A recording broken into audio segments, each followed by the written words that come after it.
한번 따라하겠습니다. 크게 기뻐하라. 오래전에 어떤 선교사님이 우리 한국교회에 와서 예배를 드리는데 담임 목사님에게 그렇게 물어봤다고 합니다. 한국교회 성도들은 왜 예배 드리는데 저렇게 표정이 저렇게 침울하고 또 예배 분위기가 왜 이렇게 무겁냐고. 그러니까 그 담임 목사님이 당황이 돼가지고 얼른 대답할 말이 생각이 안 났는데 갑자기 지혜가 떠올라가지고 한국교회 성도들은 항상 예수님의 십자가를 생각하기 때문에 그렇습니다. 십자가의 고난을 묵상하기 때문에 그렇습니다. 그렇게 대답하니까 그 선교사님이 하시는 말씀이 한국교회 예수님은 아직도 부활하지 않았습니까? 그렇게 반문을 했다고 합니다. 코로나로 인해서 사회 전반적인 부분에서 많은 어려움을 겪고 있습니다. 우리 사람들이 활동을 자제하고 나가지 않으니까 여러 자영업을 하는 식당이나 상점이나 마트나 이런 데서 많은 어려움을 겪고 있습니다. 어쩌면은 코로나로 죽는 사람보다 굶어 죽는 사람이 더 많지 않을까 그런 염려도 됩니다. 사람들이 활동을 자제하면서 많은 자영업 하는 분들이 어려움을 당하고 또 학교도 뭐 4월 5일 날 개학할지 안 할지 불투명하고 또 사람들이 만나도 악수도 못합니다. 목사님들 모임에 가면은 목사님들이 자꾸 주먹을 내밀어요.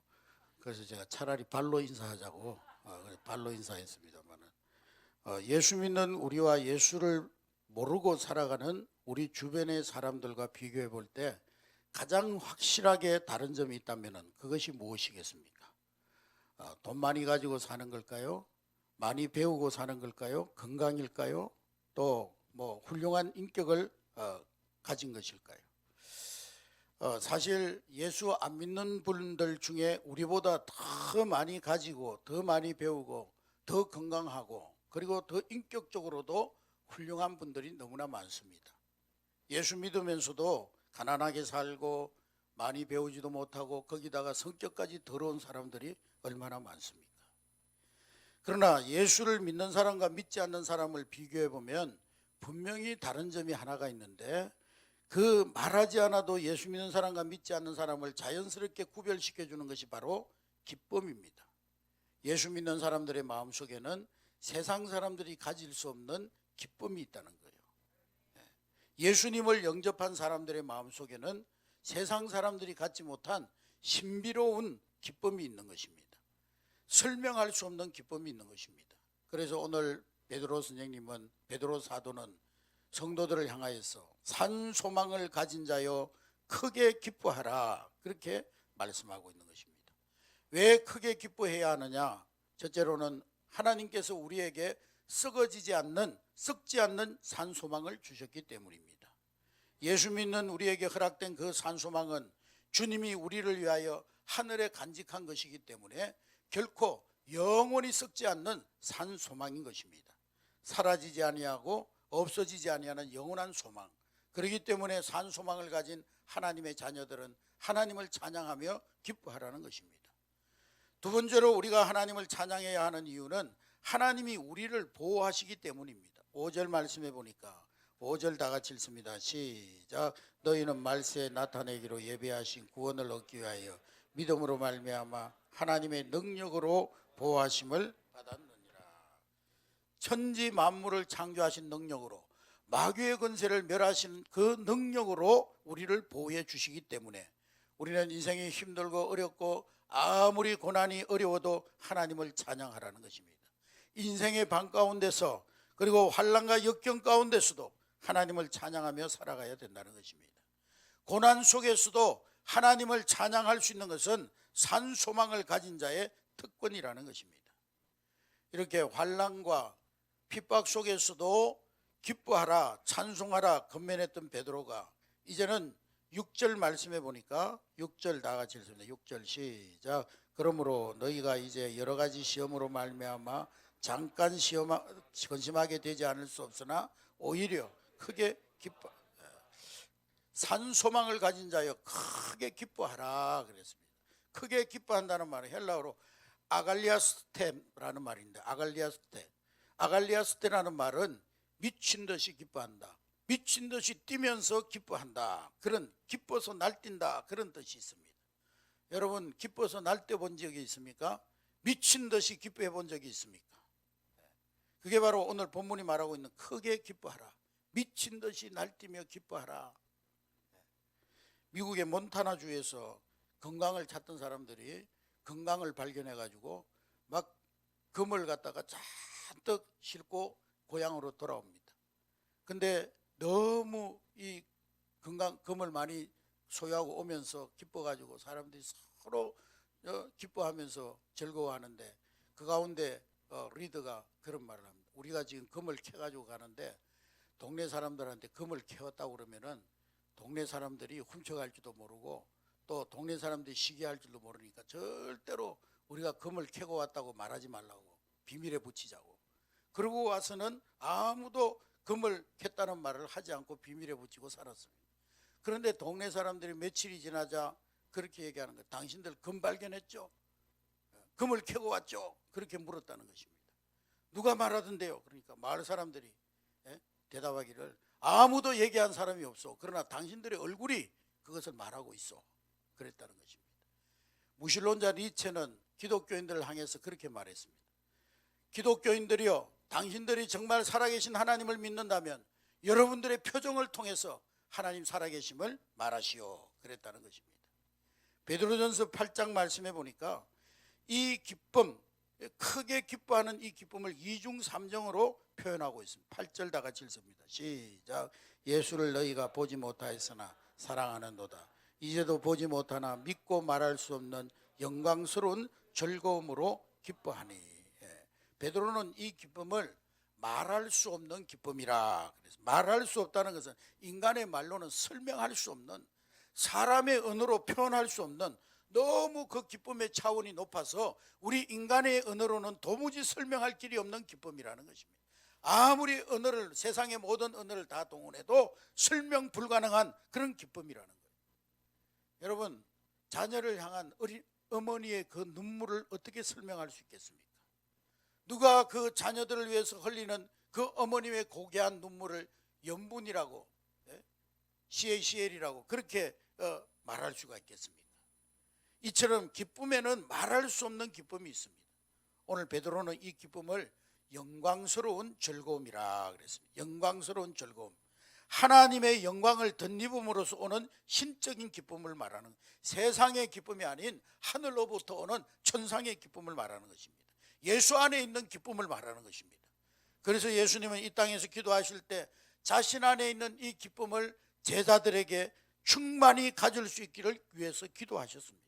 요한복음 17장 13절 다 같이 읽겠습니다. 시작. 지금 내가 아버지께로 가오니 내가 세상에서 말을 하옵는 것은 저희로 내 기쁨을 저희 안에 충만히 가지게 하려 함이니라.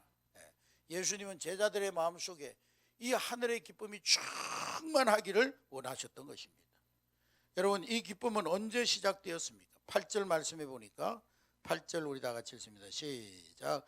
예수를 너희가 보지 못하였으나 사랑하는 도 이제도 보지 못.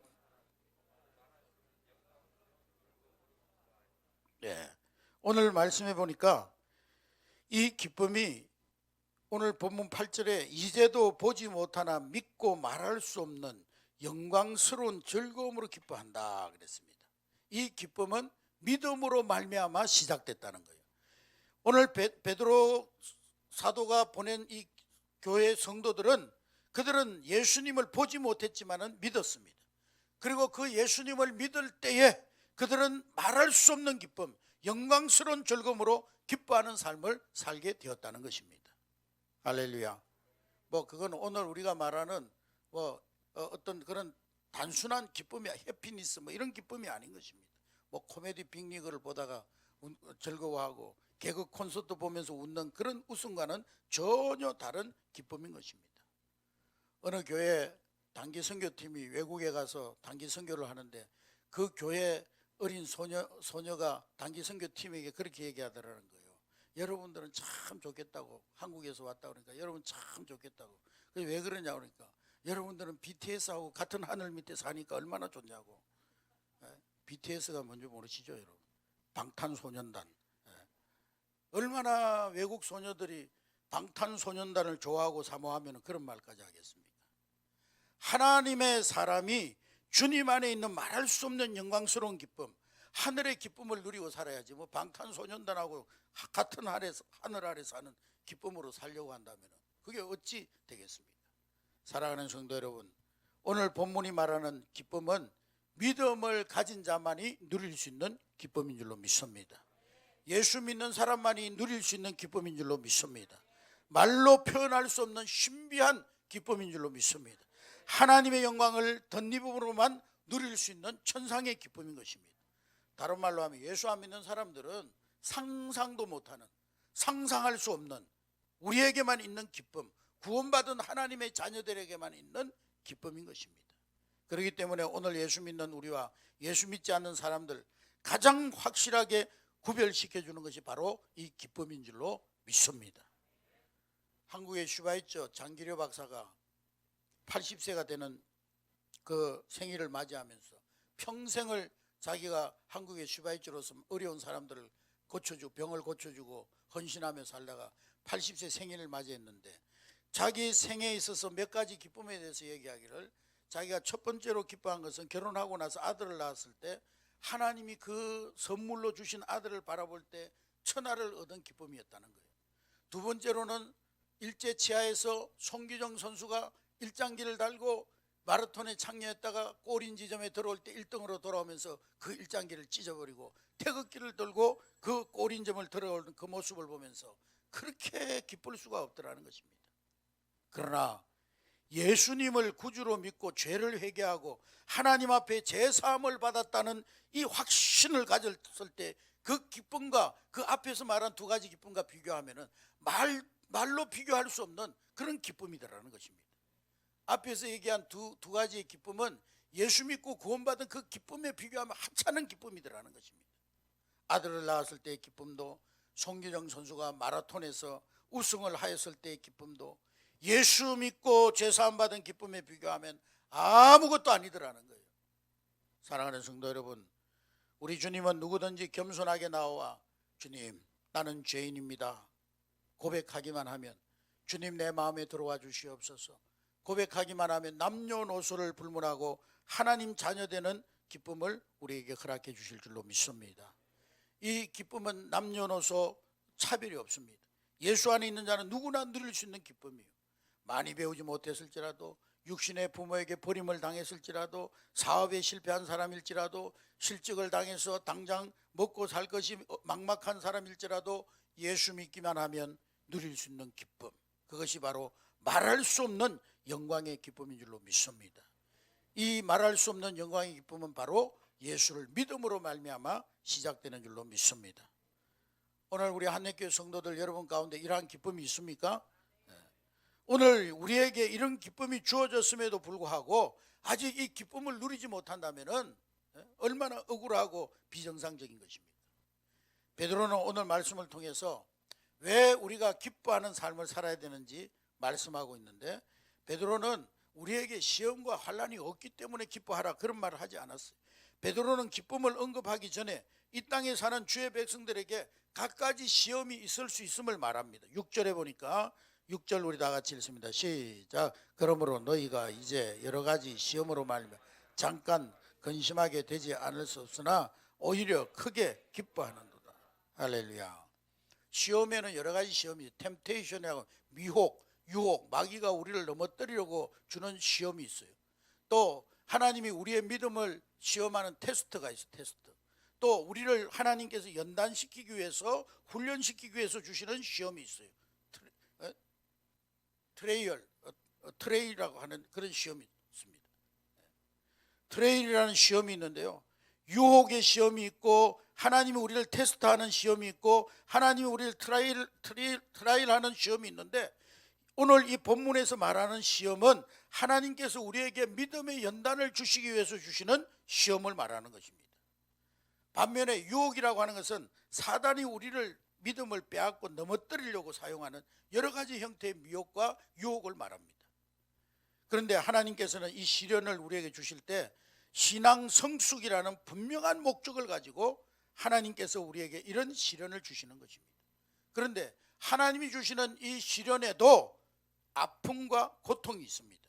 그래서 베드로는 너희들이 하나님 주시는 시험으로 인해서 잠깐 근심하게 되지 않을 수 없다, 그렇게 표현하고 있습니다. 그렇습니다, 여러분. 하나님이 우리의 믿음을 단련시키기 위해서, 우리를 영적으로 성숙시키기 위해서 주시는 시련이라 할지라도 이 시련은 우리 성도들을 근심되게 할 때가 있습니다. 당시의 성도들은 예수님을 믿는 것 때문에 생명의 위협을 당하고, 예배드리다가 발각되면은요, 그들은 잡혀가서 사자의 밥이 되고 불로 태워서 화형을 당하고, 그런 시대의 신앙을 지키고 있었어요. 예수 믿는 것이 발각되면 잡혀가 죽습니다. 요즘 말하는 코로나하고는 비교도 안 되는 죽음의 위협이 그들 앞에 놓여 있습니다. 언제 잡혀가서 죽을지 모릅니다. 예배드리다가 언제 이 로마 병정들이 닥쳐와가지고 그들을 잡아가서 죽임에 처할지 모릅니다. 특별히 한 가정을 이끄는 가장의 입장이라면 그 중압감은 더욱더 클 것입니다. 오늘날에도 회교 국가, 이슬람 국가에서는 법적으로는 종교 자유가 보장되어 있지만은 개인적으로 개종을 하면은 가문에서 쫓겨나고, 그리고 직장을 잃어버리고, 실제로 이집트에서 한 교수가 이슬람교에서 기독교로 개종하면서 학교에서 쫓겨나서 완전히 알거지가 되어버린 그런 사람이 있습니다. 이렇게 예수 믿는다는 이유 때문에 비방당하고 해고당하고, 심지어는 생명의 위협까지 당하고 있는 그들에게 베드로는 그럼에도 불구하고 크게 기뻐하라고 말씀하고 있는 것입니다. 왜 크게 기뻐하라고 하는 것입니까? 7절 말씀해 보니까, 7절 우리 다 같이 읽습니다. 시작. 너희 믿음의 확실함은 불로 연단하여도 없어질 금보다 더 귀하여 예수 그리스도께서 나타나실 때 칭찬과 영광과 존귀를 얻게 할 것이니라. 할렐루야. 왜 시련을 당하여 기뻐해야 되느냐? 이 시련이 우리의 믿음의 성숙을 가져다 줄 뿐 아니라 우리에게 영광을 가져다 주기 때문이라는 거예요. 할렐루야. 여러분, 1톤짜리 돌 안에 불과 2g의 금이 섞여 있어도 그 돌은 금광석이라고 합니다. 1kg 안에 1톤, 1000kg, 1톤 안에 2g의 금이 섞여 있어도 금광석이에요. 이와 같이 우리 믿음에도 잡다한 것들이 많이 섞여 있습니다. 그런데 이런 불같은 시험에서 연단받음으로써 우리 믿음 속에 들어있는 불순물들이 다 제거되고 순수한 정금 같은 믿음으로 나오게 되는 것입니다. 시험을 당하면서, 환난을 당하면서, 연단받으면서 우리 안에 있는 불순물들이 다 제거되게 되고, 그러면서 순수한 정금 같은 99.9%의 믿음으로 우리에게 나오게 되는 것입니다. 그래서 시편 기자는 시편 119편 71절 말씀에 고난 당하는 것도 우리에게 유익이라는 거예요. 이 고난을 통해서 하나님의 율례를 배우게 되었다는 것입니다. 여러분, 시련은 우리의 믿음을 단련하여 순수한 믿음, 성숙하고 견고한 믿음으로 만들어주는 줄로 믿습니다. 뿐만 아니라 예수님 나타나실 때 칭찬과 영광과 존귀를 얻게 될 줄로 믿습니다.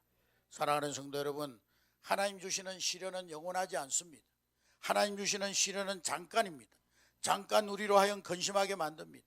시련의 터널은 반드시 끝이 있습니다. 그리고 그 시련의 터널 끝에는 칭찬과 영광과 존귀라는 세 가지 메달이 우리에게 기다리고 있는 줄로 믿습니다. 칭찬과 영광과 존귀는 저와 여러분들이 하나님의 나라에서 받아 누릴 상급과 축복을 말하는 줄로 믿습니다. 그런데 사람들은 시련을 당하면 지금 당하는 어려움만 생각하고, 지금 당하 있는 상황만 바라보고, 그러면서 낙심하고 절망하고 우울해하고 낙담합니다. 그런데 하나님의 사람인 우리는 저 시련의 터널 끝에 보이는 하나님의 영광을 바라봐야 될 줄로 믿습니다. 우리는 결과를 알고 보는 거예요. 결과를 알고. 현재의 고난은 장차 우리가 받을 영광과 좋게 비교할 수 없다는 사실을 믿으시기를 주의 이름으로 축복합니다. 이 시련이 우리의 믿음을 성숙하게 만들어줄 뿐만 아니라 나에게 칭찬과 축복과 영광을, 영광스러운 상급과 축복을 가져다 준다는 사실을 믿으시기를 주의 이름으로 축복합니다. 두 번째로는 8절 말씀해 보니까, 8절 다 같이 있으면 시작. 예수를 너희가 보지 못하였으나 사랑하는, 이제도 보지 못하나 믿고 말할 수 없는 영광스러운 즐거움으로 기뻐하니. 우리가 예수님을 사랑하기 때문에 고난 중에도 기뻐할 수 있다는 것입니다. 할렐루야. 예수를 보지 못했지만 너희들은 예수님 사랑한다 그랬어요. 이 편지의 수신자인 이 나그네들, 흩어진 나그네들은 예수님을 직접 보지 못했어요. 그들은 예수님의 그 살아생전의 사역을 보지도 못했고 십자가의 순환을 경험하지도 못했고 예수님의 목소리를 들어본 적도 없어요. 예수님이 행하신 기적도 본 적이 없습니다. 예수님의 부활을 직접 보지 못했습니다. 그럼에도 불구하고 그들은 예수님을 믿었습니다. 보지 못하고 믿었고 보지 못했지만 예수님을 사랑했습니다. 그들은 그 사랑 때문에 믿고 말할 수 없는 영광스러운 즐거움으로 기뻐하는 사람이 되었습니다. 여러분, 사랑은 항상 기쁨을 동반합니다. 사랑에 빠지면 기쁨이 오게 되는 거예요. 사랑에 빠진 사람이 막 인상 찡그리고 다니고 막 우울해하고 그런 사람 한 사람도 없어요. 사랑하면 기뻐하게 되는 거예요. 우리가 무엇이든지 다 주어도, 내 생명까지 다 주어도 좋을 만큼 사랑하는 대상을 발견하면 그 사람으로 인하여 기뻐합니다.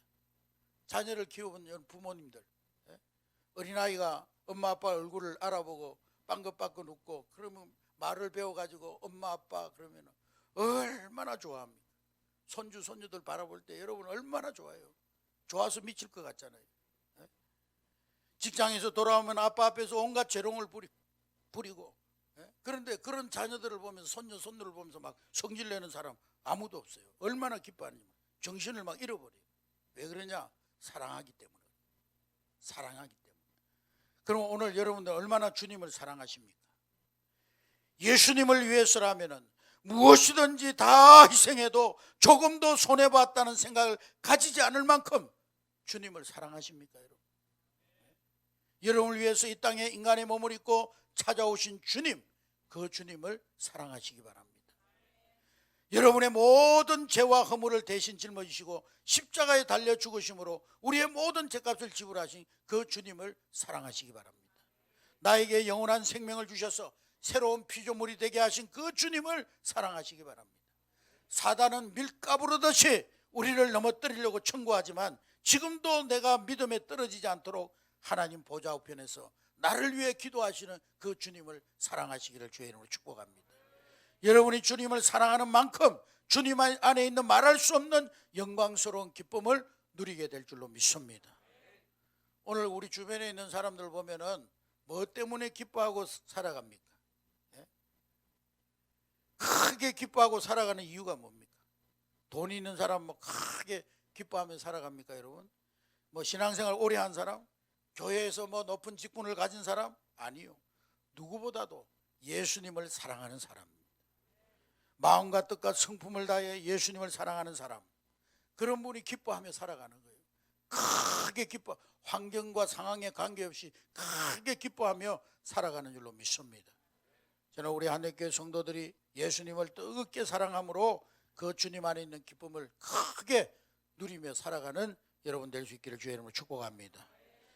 세 번째로 왜 기뻐합니까? 9절 말씀해 보니까 9절 다 같이 읽습니다. 시작. 믿음의 결국 곧 영혼의 구원을 받음이라. 왜 말할 수 없는 영광스러움 즐거움으로 기뻐하느냐? 믿음의 결국은 곧 영혼의 구원을 받기 때문이다 그랬습니다. 영혼 구원 그러면은요, 우리가 예수 믿고 죽어서 천국 가는 것만 생각할 수 있는데, 그러나 여기서 말하는 구원은 전인격적인 구원이에요. 죽어서 천국 가는 구원도 말하지만은 그러나 전인격적인 구원, 과거의 죄로부터 사함받고 현재의 모든 삶이 하나님 안에서 가난으로 질병으로 고통으로부터 구원받는 것을 말하는 거예요.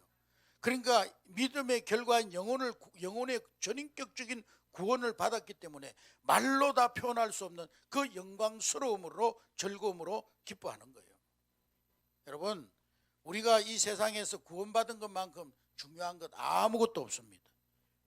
여러분, 인생의 모든 길을 다 달려간 후에 이제 죽음의 그 순간에 가난한 사람이냐 부자냐, 임대 아파트에 살았느냐, 롯데캐슬에 살았느냐, 무슨 팰리스에 살았느냐, 아이파크에 살았느냐, 그 사람이 백수냐, 어떤 직장을 가졌느냐, 박사학위를 가졌느냐, 초등학교를 나왔느냐, 뭐 아무 의미 없어요. 죽는 그 순간에 가장 중요한 것은 구원받았느냐 못 받았느냐, 네 영혼이 구원받았느냐 못 받았느냐. 여러분 정말 구원받았습니까? 오늘 밤에 하나님이 여러분 영혼을 불러가셔도 내일 아침에 천국에서 눈을 뜰 수 있는 확신이 있습니까? 이 구원의 확신 있는 사람은 말할 수 없는 영광스러운 즐거움으로 기뻐하며 인생을 살 수 있는 거예요. 죽음도 초월한 그런 담대함으로 살아갈 수가 있는 거예요. 제가 우리 이병돈 목사님, 고 이병돈 목사님, 그 은평교회 목사님 통해서 구원의 확신을 얻고, 우리 밀양교회 고등학생일 때 집회 와가지고 말씀 전하는 가운데 구원의 확신을 얻고, 내가 오늘 밤 죽어도 하나님 나라 갈 수 있구나, 그런 구원의 확신을 얻게 됐는데요. 이 목사님이 은퇴하시고 한 몇 년 있다가 암에 걸리셨는데요. 근데 이분이 그렇게 선언하셨다는 거예요. 교회 앞에다가. 나는 어떤 연명을 위한 치료하지 않겠다. 그냥 하나님 주신 생명대로 기도하다가 찬송하다가 하나님 부르시면 깨끗하게 가겠다. 그러면서 그렇게 사시다가 가셨어요. 정말 구원의 기쁨, 구원의 확신으로 사시다가 가셨어요. 천국에 대한 소망을 가지고 사시다가 가셨습니다. 할렐루야. 여러분, 사람들은 시련을 만나고 어려움 만나면 슬퍼하고 좌절할 수 있습니다. 그러나 하나님의 사람은 그 시련이 아무리 길어도 끝이 있다는 사실을 압니다. 그리고 그 시련이 나의 믿음을 단련하여 성숙하게 만들어줄 뿐만 아니라 나에게 칭찬과 영광과 존귀라는 영광스러운 상급과 축복을 가져다 줄 것을 믿기 때문에 기뻐하고 즐거워하면서 살아가게 되는 줄로 믿습니다. 여러분, 사람 때문에 시험 받았습니까? 물질 때문에 배신당했습니까?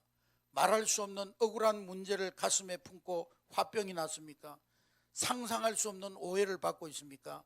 그럴지라도 우리는 주님 때문에, 구원받은 것 때문에, 주님이 행하신 일, 나를 위해 행하신 일 때문에 우리는 기뻐하며 살아야 될 줄로 믿습니다. 어쩔 수 없이 기뻐하는 것이 아니라 오늘 베드로 사도의 말씀처럼 크게 기뻐하며 살아야 될 사람인 줄로 믿습니다. 주님이 나를 단련하여 성숙한 믿음을 갖게 해주시고 주님이 나를 구원해 주셨기 때문에 우리는 말할 수 없는 영광스러운 즐거움에 참여할 것을 알기 때문에 기뻐하며 살아가야 될 줄로 믿습니다. 우리가 예수를 믿을 때 주님은 세상이 줄 수 없는 기쁨을 우리 안에 주셨어요. 아무리 슬픔 많은 환난 많은 세상이라 할지라도 저와 여러분들이 주님 주신 이 기쁨을 누리면서 살아가는 저와 여러분 될 수 있기를 주의 이름으로 축복합니다. 여러분, 기쁨을 잃어버렸습니까? 요즘 참 우울한 시간을 보내고 있죠. 여러분, 많은 사람들이 우울한 시간을 보내고 있는데, 그러나 주님이 나를 어떻게 구원하셨는지 생각해 보시기를 바랍니다. 내가 어떻게 구원받았는지 생각해 보시기 바랍니다. 그리고 내 자신이 얼마나 주님을 사랑하고 있는지를 생각해 보시기 바랍니다. 우리 때문에 주님이 고난당하신 것을 생각해 보시기 바랍니다. 우리가 주님 때문에 기뻐하며 살아갈 때 원수 마귀는 고통과 괴로움을 당하며 떠나가게 될 줄로 믿습니다. 우리가 주님을 인하여 기뻐하며 말할 수 없는 영광스러운 즐거움으로 살아갈 때 하늘문이 열려지고 하늘 보좌가 있는 지성소로 들어가게 될 줄로 믿습니다. 그러므로 여러분, 힘들고 어려울 때일수록 더욱 구원의 주님을 인하여 기뻐하는 저와 여러분 될 수 있기를 주의 이름으로 축복합니다. 말할 수 없는 기쁨의 찬송을 부르는 저와 여러분 될 수 있기를 주의 이름으로 축복합니다. 우리 기도하겠습니다.